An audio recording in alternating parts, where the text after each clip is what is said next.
ये श्रद्धालुओं, जय श्री कृष्णा, जय श्री राम, जय श्री राधे राधे, जय श्री महाकाल। इस प्रवचन में आपको श्रवण कराएंगे पंचविधि प्रकृति का स्पष्टीकरण तथा अंश कला एवं कलांश का विशद विवेचन।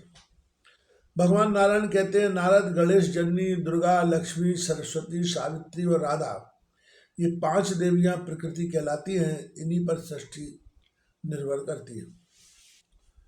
नारद जी ने पूछा, ज्ञानियों में प्रमुख स्थान प्राप्त करने वाले साधु, वह प्रकृति कहाँ से प्रकट हुई है, उसका कैसा स्वरूप है, कैसे लक्षण हैं तथा क्यों वह 5 प्रकार की हो गई। उन समस्त देवियों के चरित्र, उनकी पूजा के विधान, उनके गुण तथा वे किसके यहाँ कैसे प्रकट हुई, ये सभी प्रसंग आप मुझे बताने की कृपा करें। भगवान नारायण कहते हैं, वत्स प्रा का अर्थ है प्रकृष्ट और कृति से सृष्टि के अर्थ का बोध होता है। अतः सृष्टि करने में जो परम प्रवीण है उसे देवी प्रकृति कहते हैं। सर्वोत्तम सत्वगुण के अर्थ में प्रा शब्द, मध्यम रजोगुण के अर्थ में क्र शब्द और तमोगुण के अर्थ में ती शब्द है। जो त्रिगुणात्मक स्वरूपा है वही परम शक्ति से संपन्न होकर सृष्टि विषयक कार्य में प्रधान प्रकृति कहलाती है। प्रा प्रथम अर्थ में और कृति सृष्टि अर्थ में है। अतः सृष्टि के आदि में जो देवी विराजमान रहती हैं उसे प्रकृति कहते हैं। षष्ठी के अवसर पर परब्रह्म परमात्मा स्वयं 2 रूपों में प्रकट हुए, प्रकृति और पुरुष। उनका आधा दाहिना अंग पुरुष और आधा बायां अंग प्रकृति हुआ।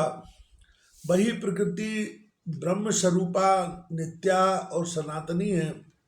पर ब्रह्म परमात्मा के सभी अनुरूप गुण उन प्रकृति में निहित है। जैसे अग्नि में दाहिका शक्ति सदा रहती है, इसी से परम योगी पुरुष स्त्री और पुरुष में भेद नहीं मानते हैं। नारद भी कहते हैं कि सत असत जो कुछ भी है सब ब्रह्ममय है। भगवान श्री कृष्ण सर्वतंत्र स्वतंत्र परम पुरुष है। उनके मन में सृष्टि की इच्छा उत्पन्न होते ही तुरंत मूल प्रकृति परमेश्वरी प्रकट हो जाती है। तदनंतर परमेश्वर की आज्ञा के अनुसार इनके 5 रूप हो जाते हैं। विभिन्न सृष्टि का सृजन करना इनका प्रधान उद्देश्य है। भगवती प्रकृति भक्तों के अनुरोध से अथवा उन पर कृपा करने के लिए विविध रूप धारण करती है। जो गणेश की माता भगवती दुर्गा है उन्हें विश्व स्वरूपा कहा जाता है। ये भगवान शंकर की प्रेयसी भार्या है। नारायणी, विष्णु, माया और पूर्ण ब्रह्म स्वरूपिणी नाम से ये प्रसिद्ध है। ब्रह्मादि देवता, मुनिगण तथा मनु प्रभृति सभी इनकी पूजा करते हैं। वे सबकी व्यवस्था करती है। उनका चरित्र परम पावन है। यश, मंगल, सुख, मोक्ष और हर्ष प्रदान करना उनका स्वाभाविक गुण है। दुख, शोक और उद्योग को वे दूर कर देती हैं। शरण में आए हुए दीनों एवं पीड़ितों की रक्षा में सदा संलग्न रहती हैं। वे तेज स्वरूपा है। उनका विग्रह परम तेजस्वी है। उन्हें तेज की अधिष्ठात्र देवता कहा जाता है। सूर्य में जो शक्ति है वह उन्हीं का रूप है। वे शंकर को निरंतर शक्तिशाली बनाए रखती हैं। सिद्धेश्वरी, सिद्धि रूपा, सिद्धिदा, सिद्धि ईश्वरी, बुद्धि, निद्रा, क्षुधा, पिपासा, छाया, तंद्रा, दया, स्मृति, जाति, शांति, भ्रांति, शांति, कांति, चेतना, तुष्टि, पुष्टि, लक्ष्मी, धृति और माया, ये सब इनके नाम हैं। श्री कृष्ण परब्रह्म परमात्मा है। इनके समीप शक्ति रूप से ये विराजती हैं। श्रुति में इनका यश गाया गया है जो अनंता है। अतएव इनमें गुण भी प्रधान है, इनमें गुण भी अनंत हैं। अब इनके दूसरे रूप का वर्णन करता हूँ। जो परम शुद्ध संत सत्व स्वरूपा है उन्हें भगवती लक्ष्मी कहा जाता है। परम प्रभु श्री हरि की वे शक्ति कहलाती है। अखिल जगत की सारी शक्तियां उनके आधार, उनके स्वरूप है। उन्हें संपत्ति की अधिष्ठात्र देवता माना जाता है। वे परम सुंदरी, अनुपम संयम रूपा, शांत स्वरूपा, श्रेष्ठ स्वभाव से संपन्न तथा समस्त मंगलों की प्रतिमा है। लोभ, मोह, काम, क्रोध, मद और अहंकार आदि दुर्गुणों से वे सहज ही रहित है।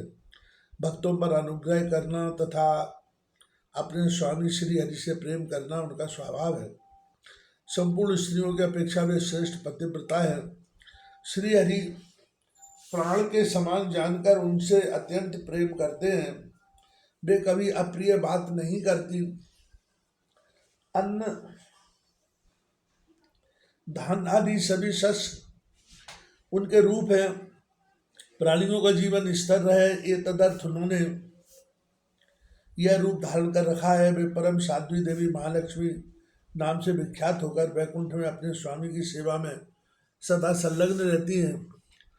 स्वर्ग में स्वर लक्ष्मी राजाओं के यहाँ राजलक्ष्मी और मृत लोकवासी ग्रस्तों के यहाँ ग्रह लक्ष्मी के रूप में वे विराजमान है।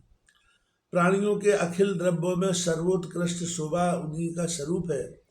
वे परम मनोहर हैं। पुण्यात्माओं की कीर्ति उन्हीं की प्रतिमा है। वे राजाओं की प्रभा है। व्यापारियों के यहाँ वे वाणिज्य रूप से विराजती हैं। पापी जन जो कलह आदि अशिष्ट व्यवहार करते हैं उनमें भी उन्हीं की शक्ति है। यह है रूप से धराधाम पर पधारी थी। यह बात वेद में कही गई है। सबने इसका समर्थन भी किया है। सब लोग इनकी आराधना और वंदना करते हैं। नारद, अब मैं अन्य देवी का प्रसंग कहता हूँ, सुनो। परब्रह्म परमात्मा से संबंध रखने वाली वाणी, बुद्धि, विद्या और ज्ञान की जो व्यवस्था करती है उन्हें सरस्वती कहा जाता है। संपूर्ण विद्याएं उन्हीं के स्वरूप है। मनुष्यों को बुद्धि, कविता, मेधा, प्रतिभा और स्मरण शक्ति उन्हीं की कृपा से प्राप्त होती है। अनेक प्रकार के सिद्धांतों को पृथक पृथक करना उनका स्वाभाविक गुण है। वे व्याख्या और बोध स्वरूपा है। उनकी कृपा से समस्त संदेह नष्ट हो जाते हैं। उन्हें विचार कारिणी और ग्रंथ कारिणी कहा जाता है। वे शक्ति स्वरूपा है। स्वर, संगीत और ताल सब इन्हीं के रूप है। वे विषय, ज्ञान और वाणीमयी है। प्रत्येक प्राणी को जीविका प्रदान करती हैं। वे परम प्रसिद्ध वाद वाद की अधिष्ठात्री एवं शांति मूर्ति है। वे हाथ में वीणा और पुस्तक लिए रहती है। उनका विग्रह शुद्ध सत्यमय है। वे सदाचार परायण तथा भगवान श्री हरि की प्रिया है। हिमचंदन, कुंद, चंद्रमा, कुमुद और कमल के समान उनकी कांति है। वे रत्नों का हार गले में पहनकर भगवान श्री कृष्ण की उपासना करती हैं। उनकी मूर्ति तपोमयी है। तपस्वी जनों को फल प्रदान करने में वे सदा तत्पर रहती हैं। सिद्धि विद्या उनका स्वरूप है। वे सदा संपूर्ण सिद्धि प्रदान करती हैं। उनके अभाव में ब्राह्मण मूक जैसे होकर मृतक के समान बना रहता है। ये तृतीया देवी कहलाती है। इन्हें श्रुति में भगवती जगदम्बा कहा गया है। नारद, इनके सिवा कुछ अन्य देवी भी हैं। आगम शास्त्र के अनुसार इनका वर्णन करता हूँ, सुनो। ये चारों वर्णों की माता है। छंद और वेद उन्हीं से उत्पन्न हुए हैं। बुद्धिमान नारद संध्या वंदन के मंत्र और तंत्र का निर्माण उन्हीं पर निर्भर है। दो जाति वर्णों के लिए उन्होंने अपना यह रूप धारण किया है। वे जप रूपा, तपस्विनी, ब्रह्म तेज से संपन्न तथा सर्व संस्कार में है। उन पवित्र रूप धारण करने वाली देवी को सावित्री अथवा गायत्री कहते हैं। वे ब्रह्मा की परम प्रिय शक्ति है। तीर्थ अपनी शुद्धि के लिए उनके स्पर्श की कामना करते हैं। शुद्ध स्फटिक मणि के समान उनकी स्वच्छ कांति है। वे शुद्ध सत्यमय विग्रह से शोभा पाती हैं। उनका रूप परम आनंदमय है। उनका सर्वोत्कृष्ट रूप सदा बना रहता है। वे परब्रह्म स्वरूपा है। मोक्ष प्रदान करना उनका स्वाभाविक गुण है। वे ब्रह्म तेज से संपन्न परम शक्ति हैं। उन्हें शक्ति के अधिष्ठात्री माना जाता है। उनके चरण की धूलि संपूर्ण जगत को पवित्र कर देती है। नारद इन चौथी देवी का प्रसंग सुना चुका। अब तो मैं पांचवी देवी का चरित्र सुनाता हूँ। ये परमात्मा श्री कृष्ण को प्राणों से भी बढ़कर प्रिय है। संपूर्ण देवियों की अपेक्षा इनमें सुंदरता अधिक है। इनमें सभी गुण सद्गुण सदा विद्यमान है। वे परम सौभाग्यवती है। इन्हें अनुपम गौरव प्राप्त है। पर ब्रह्म का बामा द्वीप ही इनका स्वजन है। ये ब्रह्म के समान ही गुण और तेज से संपन्न है। इन्हें परावरा, सारभूता, पद्माद्या, सनातनी, परमानंदा रूपा, धन्या, मान्या और पूज्या कहा जाता है। ये नित्य निकुंजेश्वरी राजक्रीड़ा की अधिष्ठात्री देवी है। परमात्मा श्री कृष्ण के राष्ट्रमंडल में इनका आविर्भाव हुआ है। इनके विराजने से राष्ट्रमंडल की विचित्र शोभा होती है। गोलोक धाम में रहने वाली ये देवी रासेश्वरी एवं शूर्षिका नाम से प्रसिद्ध है। राष्ट्रमंडल में पधारे रहना इन्हें बहुत प्रिय है। ये गोपी के वेश में विराजती हैं। ये परम आह्लाद स्वरूपणी है। इनका विग्रह संतोष और हर्ष से परिपूर्ण है। ये निर्गुणा लौकिक त्रिगुणों से रहित स्वयंभूत गुणवती निर्लिप्ता लौकिक विषय भोग से रहित निराकारा पांच भौतिक शरीर से रहित दिव्य चिन्मय स्वरूपा आत्म स्वरूपणी श्री कृष्ण की आत्मा नाम से विख्यात है। इच्छा और अहंकार से रहित है। भक्तों पर कृपा करने के लिए ही इन्होंने अवतार धारण कर रखा है। वेदोक्त विधि के अनुसार ध्यान करने से विद्वान पुरुष इनके रहस्य को समझ जाते हैं। सुरेंद्र एवं मुनीन्द्र प्रभृति समस्त प्रधान देवता अपने चर्म चक्षुओं से इन्हें देखने में असमर्थ है। ये नीले रंग के दिव्य वस्त्र धारण करती हैं। अनेक प्रकार के दिव्य आभूषण इन्हें सुशोभित किए रहते हैं। इनकी कांति करोड़ों चंद्रमाओं के समान प्रकाशमान है। इनका सर्वांग संपन्न विग्रह संपूर्ण ऐश्वर्यों से संपन्न है। भगवान श्री कृष्ण की सेवा रति ही सदा इनका स्वभाव है। क्योंकि संपूर्ण संपत्तियों में ये इसी को परम श्रेष्ठ मानती है। श्री वृषभान के घर पुत्री के रूप से ये पधारी है। इनके चरण कमल का संस्पर्श प्राप्त कर पृथ्वी परम पवित्र हो गई है। मुने जिन्हें ब्रह्मा आदि देवता नहीं देख सके, वही ये देवी भारतवर्ष में सबके दृष्टिगोचर हो रही हैं। ये स्त्रीमय रत्नों में सार है। भगवान श्री कृष्ण के वक्ष स्थल पर इस प्रकार विराजती है जैसे आकाश स्थित नवीन नील मेघों में बिजली चमक रही हो। इन्हें पाने के लिए ब्रह्मा ने 60,000 वर्षों तक तपस्या की है। उनकी तपस्या का उद्देश्य यही था कि इनके चरण कमलों के नख के दर्शन सुलभ हो जाए, इससे मैं परम पवित्र बन जाऊं।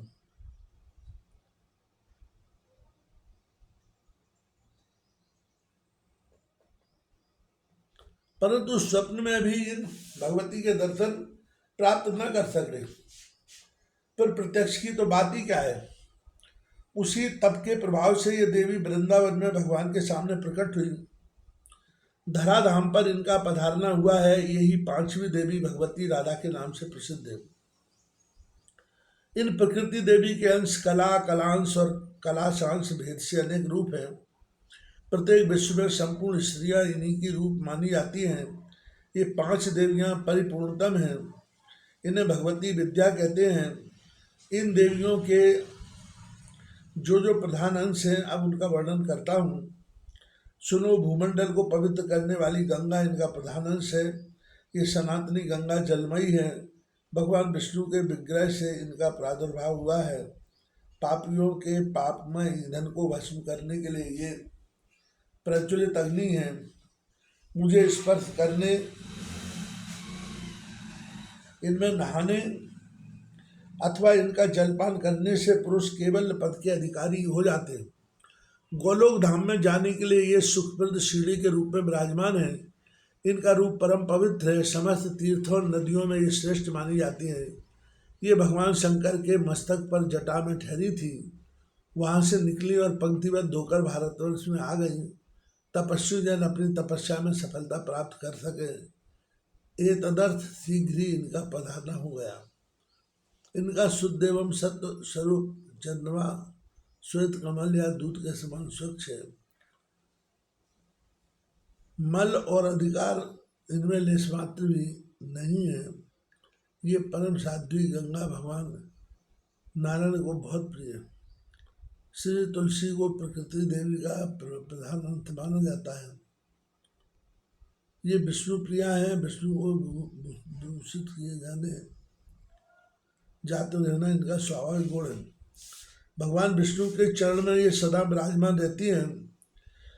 मुने केवल संकल्प और पूजा आदि सभी शुभ कर्म इनके इन्हीं से संपन्न होते हैं। पुष्पों में ये मुख्य मानी जाते हैं। ये परम पवित्र एवं पूर्णप्रदा है।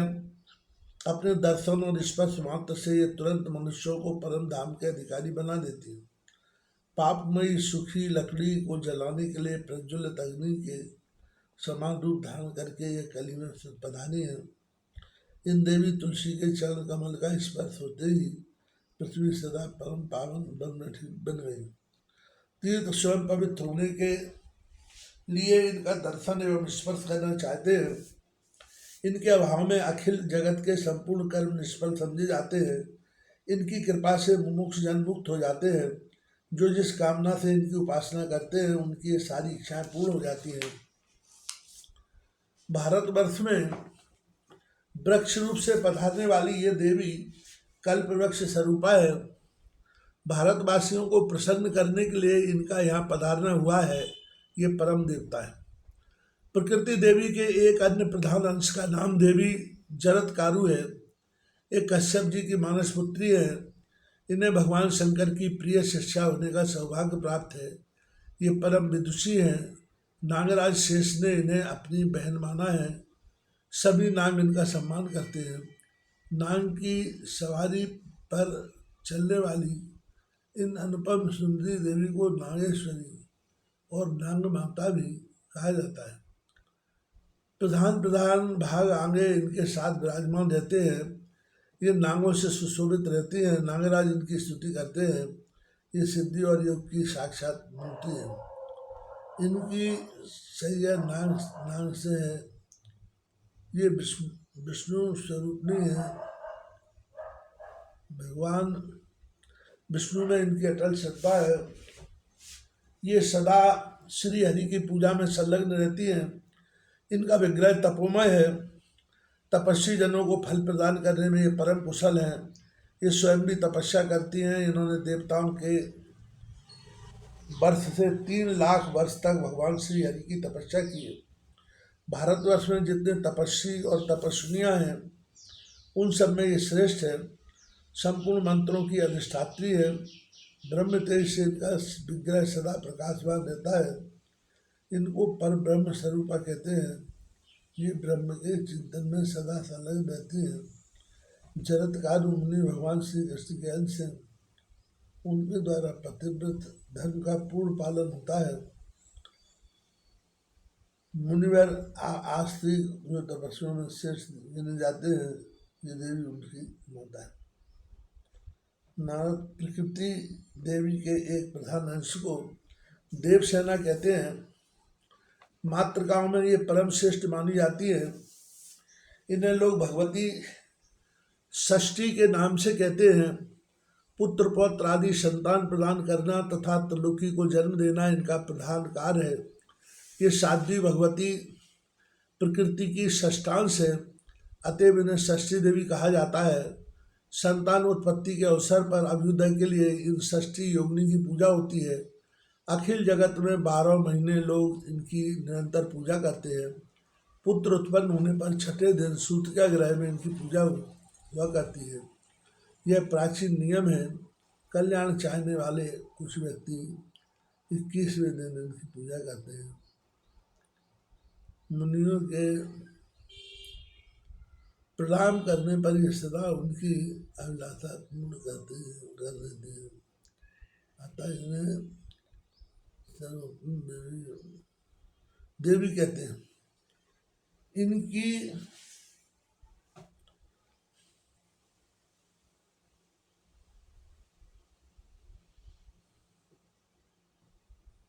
मुनियों के प्रणाम करने पर ये सदा उनकी अभिलाषा पूर्ण करती हैं। अतः इन्हें सर्वोत्तम देवी कहते हैं। इनकी मातृका संज्ञा है। ये दया स्वरूपणी है। निरंतर रक्षा करने में तत्पर रहती हैं।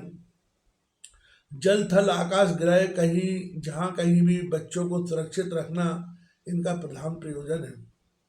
प्रकृति देवी का एक प्रधान अंश मंगल चंडी के नाम से विख्यात है। ये मंगल चंडी प्रकृति देवी के मुख से प्रकट हुई हैं। इनकी कृपा से समस्त मंगल सुलभ हो जाते हैं। षष्ठी के समय इनका विग्रह मंगलमय रहता है। संहार के अवसर पर ये क्रोधमयी बन जाती है। इसलिए इन देवी को पंडित जन मंगल चरणी कहते हैं प्रत्येक मंगलवार के दिन विश्व भर में इनकी पूजा होती है। इनके अनुग्रह से साधक पुरुष पौत्र पुत्र धन संपत्ति यश और कल्याण प्राप्त कर लेते हैं। प्रसन्न होने पर संपूर्ण विश्व के समस्त मनोरथ पूर्ण कर देती हैं। ये भगवती महेश्वरी कुपित होने पर क्षणमात्र में विश्व को नष्ट कर सकती है। देवी काली को प्रकृति देवी का प्रधान अंश मानते हैं। इन देवी के नेत्र ऐसे हैं मानो कमल हो। संग्राम में जब भगवती दुर्गा के सामने प्रबल राक्षस बलदू शुंभ और निशुंभ डटे थे, उस समय ये काली भगवती दुर्गा के ललाट से प्रकट हुई थी। इन्हें दुर्गा का आधा अंश माना जाता है। गुण और तेज से ये दुर्गा के समान ही है। इनका परम पुष्ट विग्रह करोड़ों सूर्यों के समान प्रकाशमान है। संपूर्ण शक्तियों में ये प्रमुख है। इनसे बढ़कर बलवान कोई है ही नहीं। ये परम योग स्वरूपणी देवी संपूर्ण सिद्धि प्रदान करती है। श्री कृष्ण के प्रति इनमें अटूट श्रद्धा है। तेज पराक्रम और अणु में ये श्री कृष्ण के समान ही हैं। इनका सारा समय भगवान श्री कृष्ण के चिंतन में ही व्यतीत होता है। इन सनातनी देवी के शरीर का रंग भी कृष्ण ही है। ये चाहे तो एक श्वास में समस्त ब्रह्मांड को नष्ट कर सकती हैं। अपने मनोरंजन के लिए अथवा जगत को शिक्षा देने के विचार से ही ये संग्राम में दैत्यों के साथ युद्ध करती हैं। सुपूजित होने पर धर्म अर्थ काम और मोक्ष सब देने में ये पूर्ण समर्थ है।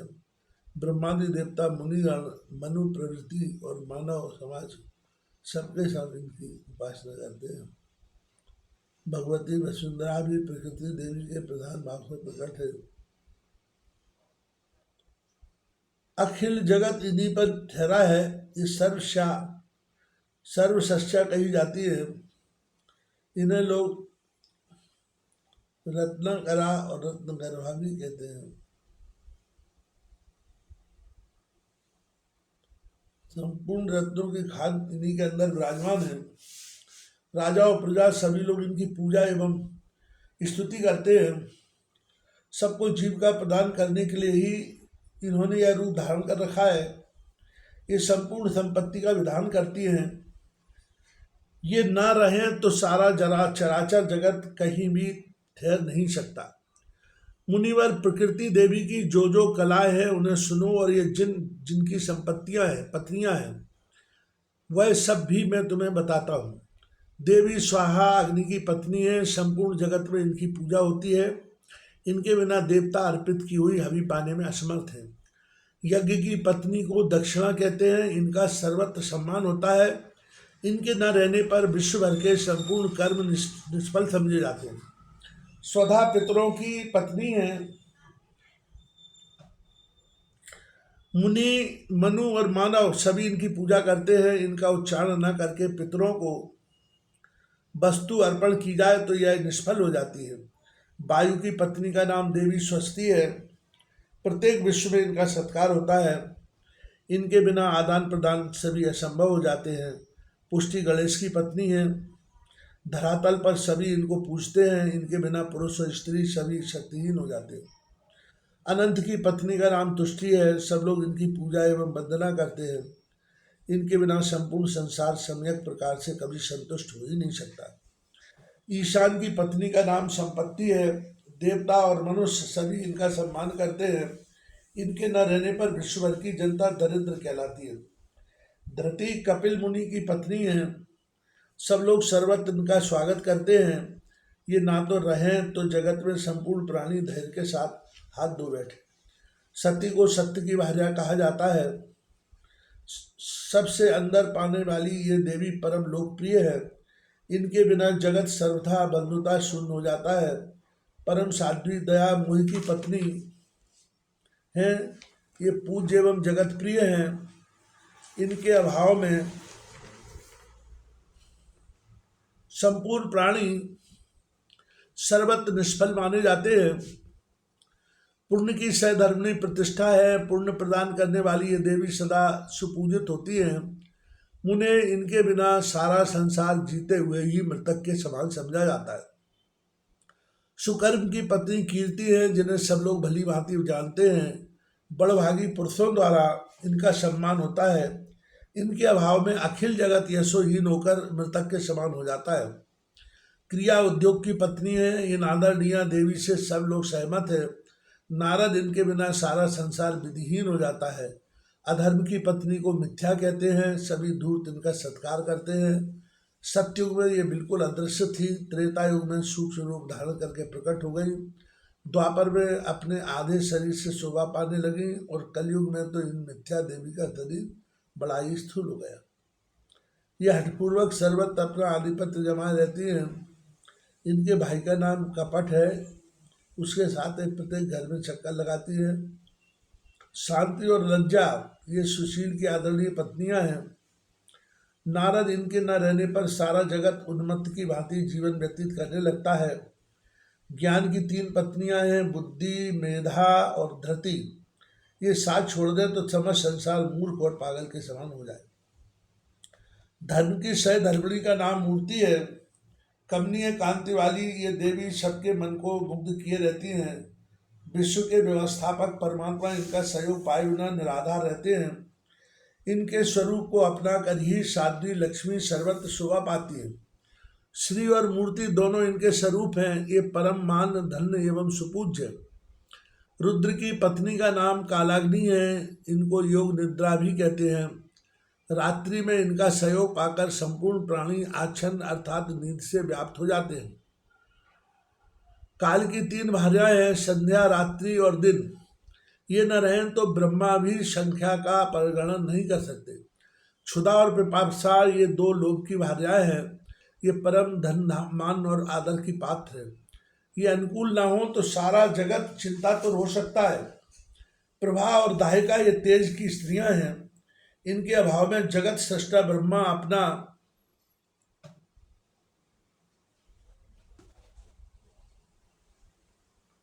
कार्य संपादन करने में असमर्थ है। ज्वर की दो भार्याएं हैं, जरा और मृत्यु। ये दोनों काल की पुत्री हैं। प्रिय होते हुए भी अप्रिय है। इनकी सत्ता न रहे तो ब्रह्मा के बनाए हुए जगत की इस व्यवस्था ही बिगड़ जाए। निद्रा की कन्या का नाम तंद्रा है। यह और प्रीति ये दो सुख की प्रियाएं हैं। ब्रह्मपुत्र नारद विधि के विधान में बना रहने वाला यह सारा जगत इनसे व्याप्त है। श्रद्धा और भक्ति ये दो परम आदरणीय पत्नियां वैराग्य की हैं। मुने इनके कृपा प्रसाद से अखिल जगत सदा जीवन मुक्त हो सकता है। देव माता अदिति, गौओं को उत्पन्न करने वाली सुरभि, दैत्यों की माता दिति, कद्रु, विनिता और दनु ये सभी देवियां सृष्टि का कार्य संभालती हैं। इन्हें भगवती प्रकृति की कला कहा जाता है। अन्य भी बहुत सी कलाएं हैं, कुछ कलाओं का परिचय कराता हूं, सुनो। चंद्रमा की पत्नी रोहिणी और सूर्य की पत्नी संज्ञा है। मनु की भार्या का नाम शत्रुपा है। शची इंद्र की धर्मपत्नी है। बृहस्पति की सहधर्मिणी तारा है। अरुंधति वशिष्ठ मुनि की धर्मपत्नी है। अहिल्या गौतम की, अनसुईया अत्रि की, देवहूति कर्दम मुनि की और प्रसूति दक्ष की पत्नियां हैं।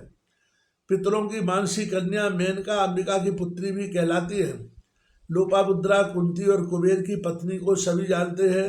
वरुण की पत्नी भी प्रसिद्ध है। बलि की भार्या का नाम विंध्या बलि है। कांता, दमयंती, देवकी, गांधारी, द्रौपदी, शैव्या, सत्यवती, वृषभान प्रिया, कुलीना, राधा की जननी, साध्वी, यशोदा, मंदोदरी, कौशल्या, सुभद्रा, रेवती, सत्यभामा, कालिंदी, लक्ष्मणा, जामवंती, नागजिति, मित्रविंदा, रुक्मणी, सीता जो स्वयं लक्ष्मी कहलाती है, काली, व्यास को जन्म देने वाली महामती, योजनगंधा, बाणपुत्री, उषा, उसकी सखी चित्रलेखा, प्रभावती, भानुमती, मायावती, परशुराम जी की माता रेणुका, बलराम की जननी रोहिणी और एकनंदा जो श्री कृष्ण की बहन परम साध्वी दुर्गा कहलाती है। भारतवर्ष में भगवती प्रकृति की बहुत सारी कलाएं विख्यात हैं। जो ग्राम देवियां हैं वे सभी प्रकृति की कला हैं।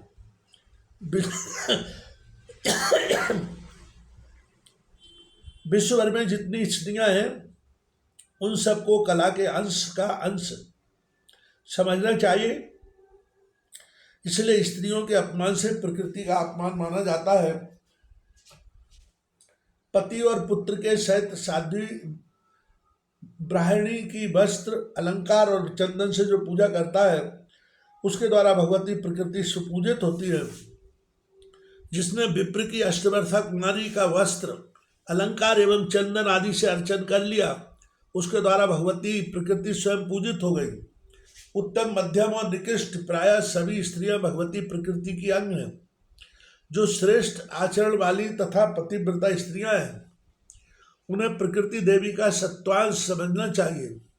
इनको उत्तम माना जाता है, जिन्हें भोगी प्रिय हैं। वे राजा संघ से प्रकट स्त्रियां मध्यम श्रेणी की कही गई हैं। वे सुख भोगने के लिए विवश होकर सदा अपने कार्य में लगी रहती है। प्रकृति देवी के तामस अंश से उत्पन्न स्त्रियां अधम कहलाती हैं। उनके कुल का कुछ पता नहीं रहता। उनके मुख कुरूप होते हैं। वे धूर्त, स्वेच्छाचारिणी और कलहप्रिय होती हैं। भूमंडल पर वे उल्टा कहलाती है। पुंसचली स्त्री भी प्रकृति का तामस अंश कही गई है। नारद इस प्रकार प्रकृति के संपूर्ण रूप का वर्णन कर दिया। भारतवर्ष परम पवित्र देश है। भूमंडल पर पधार कर इस देश में सभी देवियां सुपूजित हुई हैं। दुर्गा दुर्गति का नाश करती है। राजा सुरथ ने सर्वप्रथम इनकी उपासना की है। इसके पश्चात रावण का वध करने की इच्छा से भगवान श्री राम ने देवी की पूजा की है।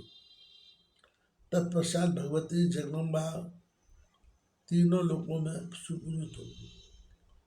पहले दक्ष के यहाँ भी प्रकट हुई, दैत्यों का वध करने के पश्चात स्वामी का अपमान देखकर उन्होंने यज्ञ में अपना यह शरीर त्याग दिया।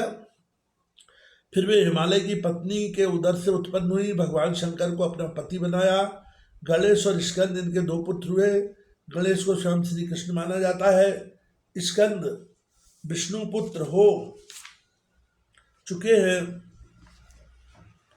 नारद इसके बाद राजा मंगल ने सर्वप्रथम लक्ष्मी की आराधना की। इसके उपरांत तीनों लोकों में देवता, मुनि और मानव इनकी पूजा करने लगे। राजा अश्वपति ने सबसे पहले सावित्री का अनुष्ठान किया। फिर प्रधान देवता और श्रेष्ठ मुनि इनके उपासक बन गए। ब्रह्मा ने पहले सरस्वती का सम्मान किया। इसके बाद ये देवी तीनों लोकों में देवताओं और मुनियों की पूजा हो गई। सर्वप्रथम गोलोक में रासमंडल के अवसर पर भगवती राधा की पूजा हुई है। गोपों, गोपियों, गोप कुमारों और कुमारियों के साथ सुशोभित होकर श्री कृष्ण ने राधा का पूजन किया था। उस समय कार्तिकी पूर्णिमा की चांदनी रात थी। गंगों का समुदाय भी इस उत्सव में सम्मिलित था। फिर भगवान की आज्ञा पाकर ब्रह्मा प्रभृति देवता तथा मुनिगण बड़े हर्ष के साथ भक्ति पूर्वक पुष्प एवं धूप आदि सामग्रियों से निरंतर इनकी पूजा वंदना करने लगे। स्तुति भी की। इस भूमंडल पर पहले इनकी पूजा राजा सुयज्ञ ने की है। ये नरेश पुण्य क्षेत्र भारतवर्ष में थे। भगवान शंकर के आदेशानुसार इन्होंने राधा देवी की उपासना की थी। फिर भगवान श्री कृष्ण आज्ञा पाकर त्रिलोकी में मुनिगण पुष्प एवं धूप आदि उपचारों से भक्ति प्रदर्शित करते हुए इनकी पूजा में सदा तत्पर हो गए। जो जो कलाएं प्रकट हुई उन सब की भारतवर्ष में पूजा होती है। मुने तभी से प्रत्येक ग्राम और नगर में ग्राम देवियों की पूजा का प्रचार हो गया। इस प्रकार भगवती प्रकृति का संपूर्ण शुभ चरित्र मैं तुम्हें सुना चुका। सभी लक्षण वैदिक प्रमाण से संपन्न है। अपना आप और क्या सुनना चाहते हैं?